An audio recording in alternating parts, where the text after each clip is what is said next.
సుంకాల పేరుతో బెదిరింపులకు దిగుతున్న అమెరికా అధ్యక్షుడు ట్రంప్నకు భారత్ స్ట్రాంగ్ కౌంటర్ ఇచ్చింది. రష్యా నుంచి చమురు కొనుగోలుపై తన వైఖరిపై క్లారిటీ ఇచ్చింది. ఎక్కడ బెస్ట్ డీల్ ఉంటే అక్కడే చమురు కొంటామంటూ స్పష్టం చేసింది.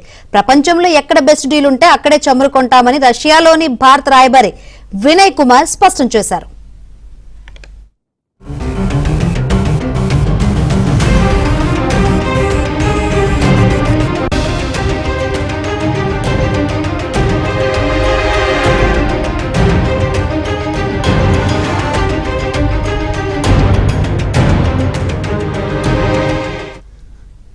దేశీయ ప్రయోజనాలకే భారత్ ప్రాధాన్యమిస్తుందని వినయ్ కుమార్ కుండబద్దలు కొట్టారు.